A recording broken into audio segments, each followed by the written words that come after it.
Today, you are about to experience a life where your mind helps crack the code of a world war, but the country you serve decides that the truth of who you are is a crime. You are born Alan Turing in London in 1912. The city outside your first window is a place of order, smoke, brick, and empire. Your parents are often far away. Your father works in the Indian civil service, and duty keeps your mother with him for long stretches of the year. You and your brother are left in the care of other families, in houses that are clean, polite, and not entirely yours. From the beginning, you learn that the world is arranged by rules you did not choose. You learn to sit still at meals. You learn to answer when spoken to. You learn that a good English boy does not ask too many questions at the wrong moment. But your mind does not wait for permission. You notice that the pattern on the wallpaper repeats after a certain number of stripes. You notice that the train timetable can be rearranged into something like a puzzle. You notice that numbers behave in ways adults do not always seem to see. In the garden, you press your finger into the soil and wonder how deep the roots go. In the nursery, you line up wooden blocks not by size or color alone, but by systems of your own invention. When you are 6, you are already more comfortable with a question than with a simple instruction. School comes as a shock. The other boys move easily through games, nicknames, and unspoken rules. You move at a different angle.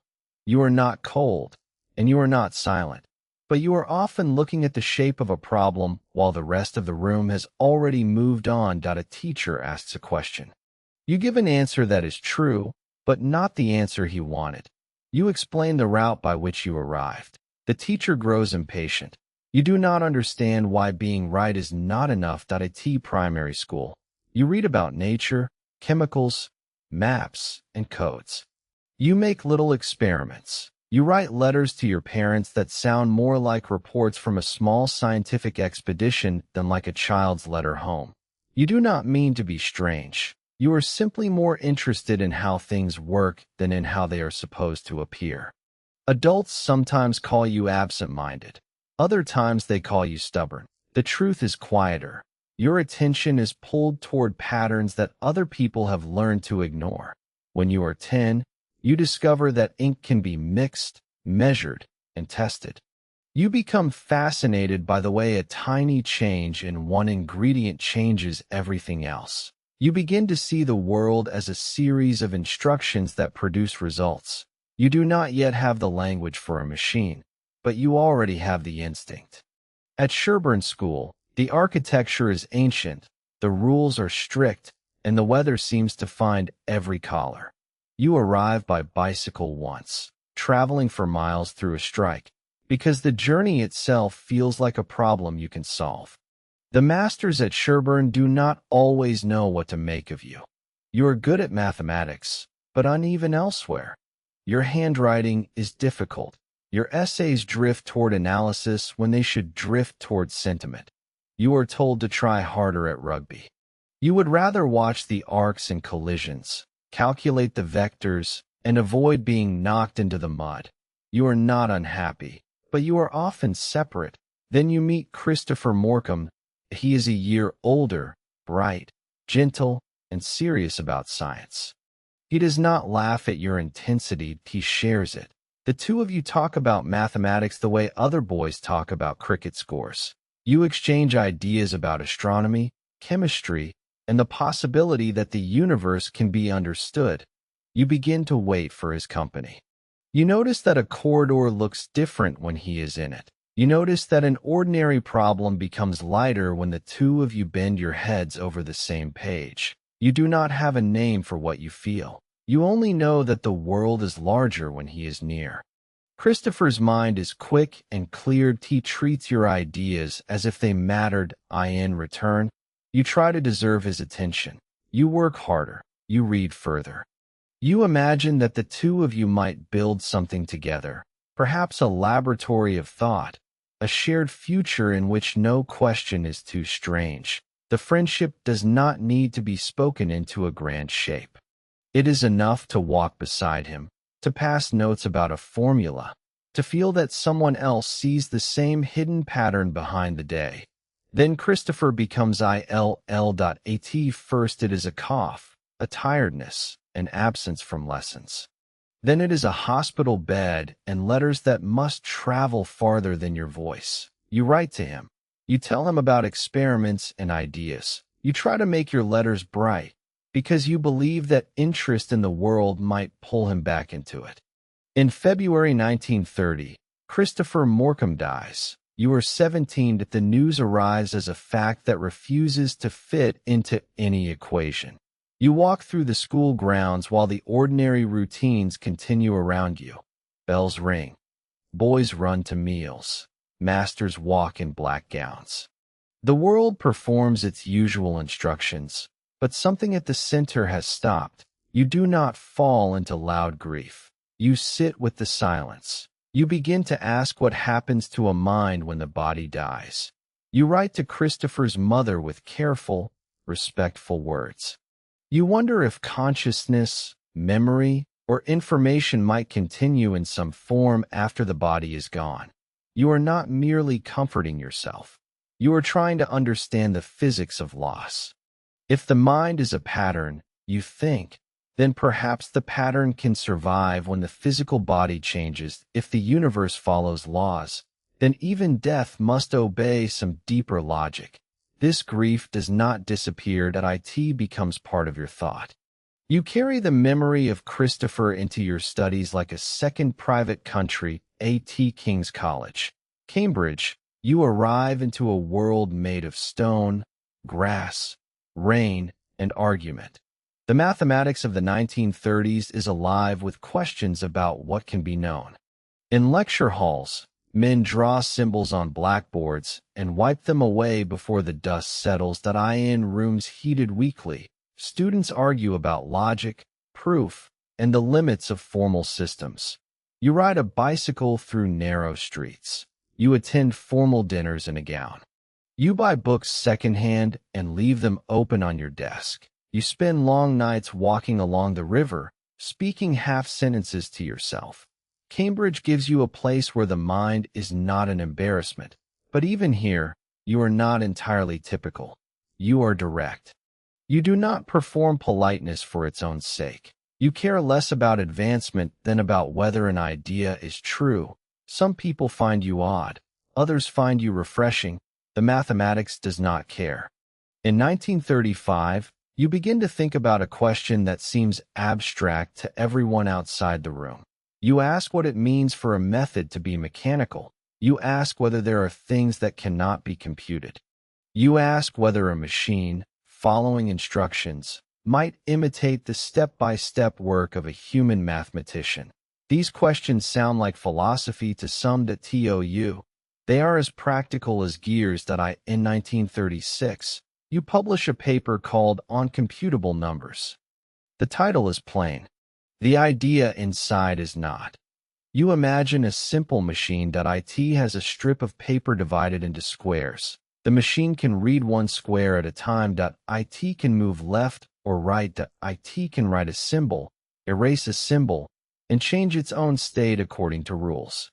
The machine does not need to be made of metal. It does not need to exist as a physical object. It is an idea. But the idea can perform any calculation that can be performed by following a finite set of instructions. You call this imagined device a universal machine. One machine can simulate the behavior of any other machine, if given the right instructions. You do not build the modern computer with your own hands. You do not invent the vacuum tube or the transistor. You create a way of thinking about computation itself. You show that a machine can read, write, remember, and decide. You prove that some problems cannot be solved by any mechanical process. You open a door that the world does not yet know is open. The paper is read by only a small circle at first. But within that circle, it changes the weather. After Cambridge, you travel to Princeton University. You cross the Atlantic and enter an American campus of wide lawns, confident voices, and machines beginning to touch the edge of mathematics. You study under Alonzo Church. You earn a doctorate. You write about ordinal logics and systems of notation. You meet other brilliant minds. You watch them build, argue, publish, and compete. You are a young British mathematician in a country that seems both larger and louder than the one you left. But Europe is darkening. You see it in newspapers. You hear it in radios. You read reports about Germany, about rearmament, about borders shifting and armies gathering. You begin to feel that the abstract problems of mathematics will not remain separate from the world of tanks and maps that in 1938. You return to Britain. You take up a position at Cambridge. You also begin, quietly, to learn about codes. You do not announce it. You do not become a soldier, but the question that has always followed you grows sharper. What can a mind, a machine, and a system of logic accomplish when the world begins to collapse? In September 1939, war is declared. The country mobilizes. Sandbags appear outside buildings. Children are sent from cities. Blackout curtains go up in windows. And you travel to a Victorian country house in Buckinghamshire called Bletchley Park. It looks like a private estate. It smells of coal smoke, wet wool, boiled vegetables, and official ink. Inside the mansion and in the wooden huts thrown up around it, a secret factory begins to work. You are assigned to the government code and cipher school. Your task is not to fire a weapon. Your task is to think. Bletchley Park is crowded with people who must never explain what they do. Mathematicians, linguists, engineers, clerks, radio operators, and indexers share long tables. Typewriters clatter. Filing cabinets open and close. Paper tape curls across desks. Cigarette smoke gathers beneath low ceilings. Bicycles lean against huts. Uniforms and civilian coats mingle. Doors are locked. Passes are checked. Every person who enters signs the Official Secrets Act. Every person who leaves carries a silence that cannot be lifted. The Enigma machine sits at the center of your work. It is not one enemy secret. It is a system. The German military uses Enigma machines to turn messages into scrambled letters. Rotors turn. Plugboard cables reroute signals. The settings change daily, sometimes more often. To read a message, you must discover the exact arrangement of rotors, rings, plugboard connections, and starting positions. The number of possible settings is astronomical. It is not enough to be clever once. You must be clever again before midnight and again before dawn. You work first in Hut 8, the section responsible for German naval Enigma. The naval traffic is especially difficult. The procedures are stricter, the settings are more complex, and the cost of failure moves across the sea. Convoys of food, fuel, and supplies cross the Atlantic. German U-boats hunt them. Weather reports, operational orders, and position signals travel through Enigma, and if you cannot read them, ships sail blind. Men die in cold water. The difference between one day and the next is measured in intercepted signals and mischances. But Enigma is not broken by one man alone. You do not sit in a room and bend the code with the force of a single mind. You work among a large team. Polish cryptanalysts have already made vital early breakthroughs. Gordon Welchman, a sharp and practical mathematician, works beside you and improves the design of the machine that will become central to the effort. Engineers, clerks, RINs, radio operators, and analysts all feed the system. You are part of a larger machine. Your role matters, but it is not solitary. The bomb machine is developed to search through possible Enigma settings at speed. It is an electromechanical device. It uses rotating drums, wires, and logic to test and eliminate possibilities. It clicks. It stops. It reveals contradictions. It cannot think, but it can do repetitive work faster than any human being. You help design the logical search. Gordon Welchman adds a diagonal board that improves its power. Engineers build it. Wrens operate it. When a setting is found, the real work begins again. A message is decrypted. A translation is made. A fragment of naval movement appears. It must be weighed, passed on, protected. Sometimes the information is used indirectly, so that the enemy does not suspect the code is broken. Sometimes you learn that a convoy is in danger. Sometimes you learn it too late. You live inside this tension. The huts are cold in winter and stuffy in summer. The shifts are long. Your clothes are rumpled. Your tea goes cold. Your bicycle carries you from billet to hut through rain and darkness. You are not a soldier, but you are at war. The pressure does not make you gentle. You can be blunt. You can be impatient with sloppy reasoning. You can be awkward in meetings, direct to the point of rudeness. But you are also capable of sudden, dry humor. You play chess. You run long distances to clear your head. You talk about machines and probability with colleagues who understand the shorthand. You form friendships. You share the strange intimacy of people who cannot speak about the thing that consumes their days. The secrecy becomes a second skin. You cannot tell your landlady why you come home late. You cannot tell your brother what you do. You cannot tell the person standing beside you in a queue that your morning involved the movement of submarines. The work is not only dramatic breakthroughs. It is repetition. It is a wheel that must be turned again every morning. It is a paper tape that tears. It is a typewriter ribbon that fails. It is an operator tired on the night shift. It is a message that seems routine until one letter changes everything. It is checking, rechecking, and returning to the same impossible problem after a night of almost no sleep. The public outside Bletchley Park sees soldiers, air raids, rationing, and maps in newspapers. It does not see you. It does not know that in a country house behind wet trees, a group of mathematicians and engineers is turning the German war machine's most intimate communications into fragments of advantage. The secrecy is necessary, but it also creates a strange loneliness.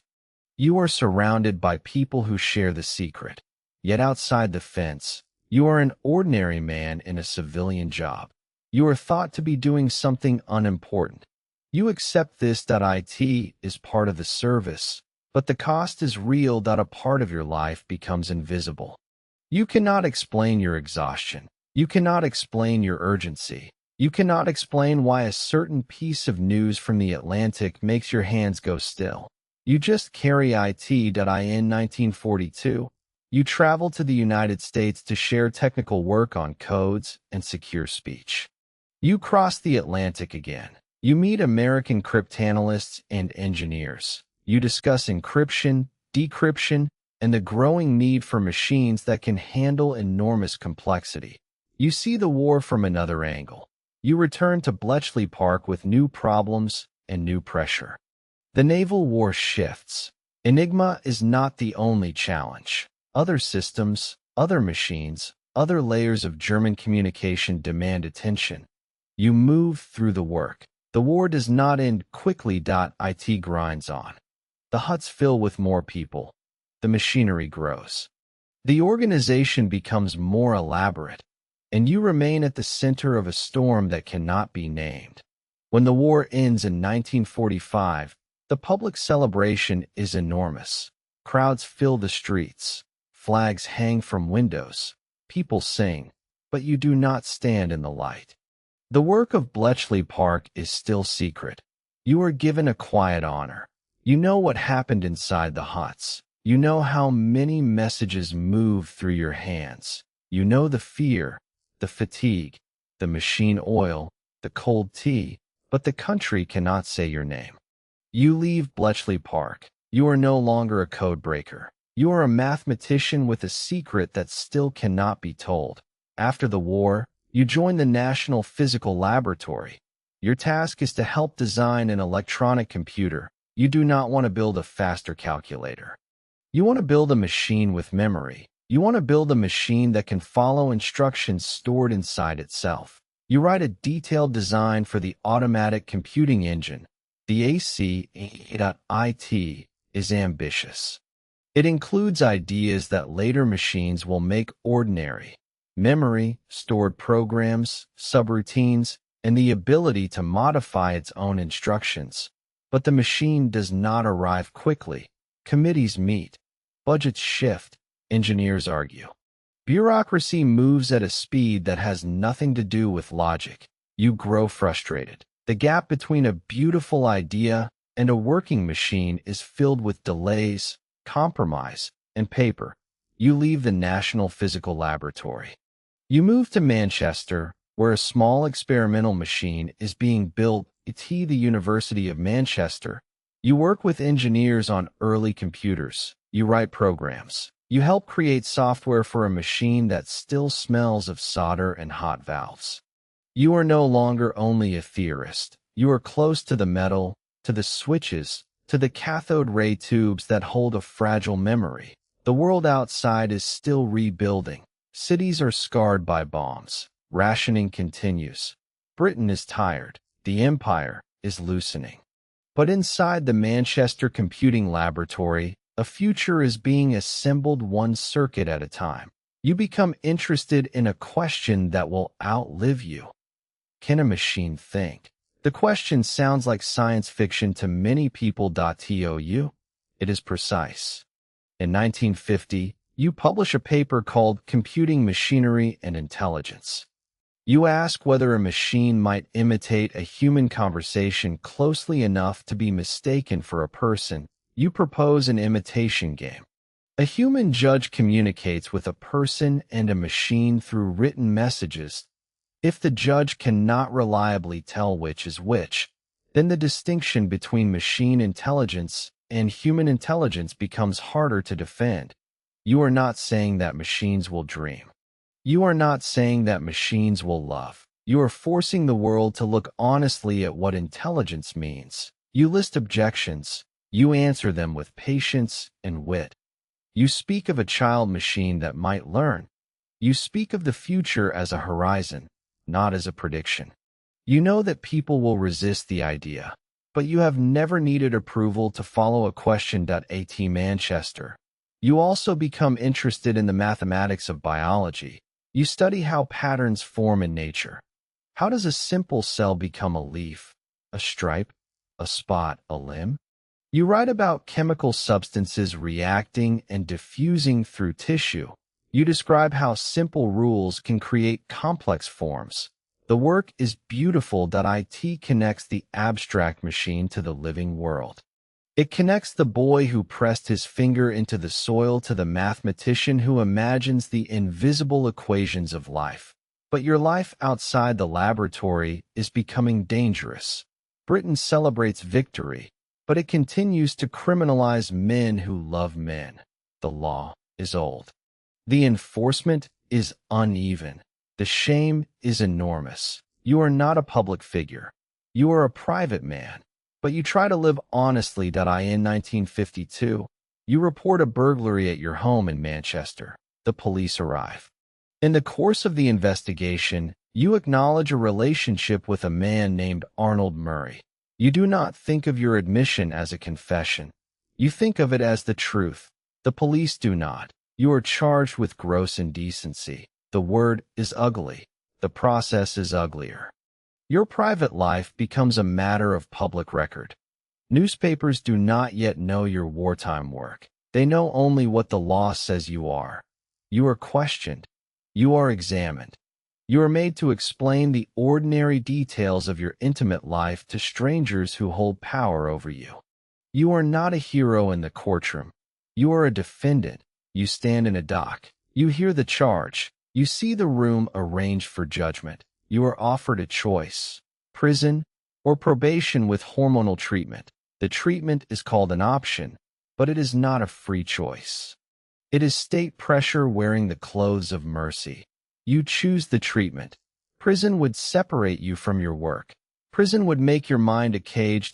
So you accept the injections. The hormone treatment is designed to reduce sexual desire. It changes your body. It makes you tired. It makes you feel distant from yourself. You do not complain loudly. You bear it, but something in your physical life becomes heavy. You gain weight. Your sleep changes. Your concentration bends under a fog. The government that once depended on your mind now treats it as a threat. Your security clearance is removed. The same state that trusted you with the secret of Enigma now declares you unfit. You cannot work on classified material. You cannot advise on cryptographic matters. The work you did in secret is not enough to protect you. The machine you helped imagine cannot save you from the law. You continue your mathematical work. You write about morphology. You attend meetings. You run. You visit friends. You buy apples and bread. You walk through Manchester under a sky that does not know your name. But the isolation grows. You are watched. You are known. The law has marked you. Some friends remain. Some doors close. You do not become a public martyr. You become a private man carrying a public punishment. The young boy who wanted the world to make logical sense now lives in a world that uses law and shame to make his life smaller. You do not stop thinking. You do not stop working. But the future you once imagined feels narrower. The country you served has not only forgotten your war work, that IT has turned your identity into an offense. In 1954, at the age of 41, Alan Turing dies.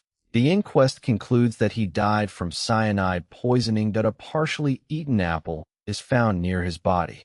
The inquest records a verdict of suicide. That is what the historical record states. That IT does not prove a single cause. IT does not explain every private hour. That IT does not reduce a life to one final decision. You do not need to invent drama. The tragedy is already present in the interrupted future. The idea is still unfinished. The work still possible. The man still deserving of life. After your death, the silence around Bletchley Park lasts for decades. The people who work there keep their secrets. The machines are broken up or hidden. The records remain closed. The world builds computers without fully knowing your contribution. To IT uses the logic of the universal machine, without always remembering the man who formalized it. It debates artificial intelligence without always remembering the imitation game. IT studies patterns in nature without always remembering the mathematician who asked how simple rules make complex forms. Gradually, the silence lifts. Historians begin to speak. Former codebreakers grow old and tell their stories. The scale of the work at Bletchley Park becomes known. The huts are preserved. The bomb machines are rebuilt. The photographs surface. Your face becomes famous. Your name becomes a symbol. But recognition is slow. It is not the same as justice. In 2009, the British government issues an apology for the way you were treated. IT is a formal apology. IT acknowledges that the law which punished you was wrong. IT acknowledges that the state destroyed a life that had done it great service. In 2013, a royal pardon is granted. The word pardon suggests mercy, but mercy is not needed. You did nothing that required forgiveness. The law was wrong. The society was wrong. The punishment was wrong. The pardon comes after the punishment. IT comes after the secrecy. It comes after the loss. IT comes after the man himself is gone. A pardon cannot return the years taken from a life. An apology cannot return the work left unfinished. A plaque cannot restore the private peace that was broken. The country that once could not say your name now says it often. IT says it in schools. IT says it in films. IT says it on banknotes. IT says it in ceremonies. IT says it with pride. But the apology is not a repair. The pardon is not a remedy. They are acknowledgments that arrive too late to matter to the only person who needed them. Now, slow down. Return to the beginning. Imagine a young student at a desk, writing symbols on paper. The room is quiet. The light comes through a window. The page is not famous. The hand is not steady. The idea is just beginning. You imagine a machine that reads one symbol at a time, that IT moves left, that IT moves right, that IT follows instructions, that IT performs one step after another, that IT is not a god, that IT is not a brain, that IT is a description of something new.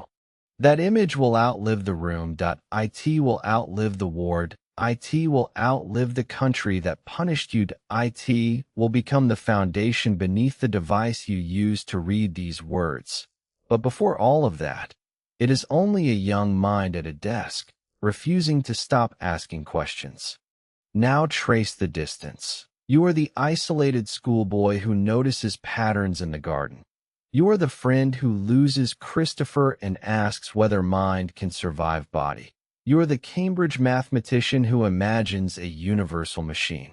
You are the Princeton student watching Europe darken. You are the Bletchley Park codebreaker carrying naval secrets through cold huts. You are the engineer arguing for a machine that can remember. You are the man who asks whether machines can think. You are the private citizen whose honesty becomes evidence against him. You are the body changed by injections. You are the future interrupted, and you are the memory the world later tries to honor with apologies and pardons that cannot reach you. You helped win a war. You helped shape a new age. You asked questions no one else had learned how to ask. You refused to think less deeply just to fit in. And the country you served punished you for the truth of who you were. Congratulations. You have lived Alan Turing's life.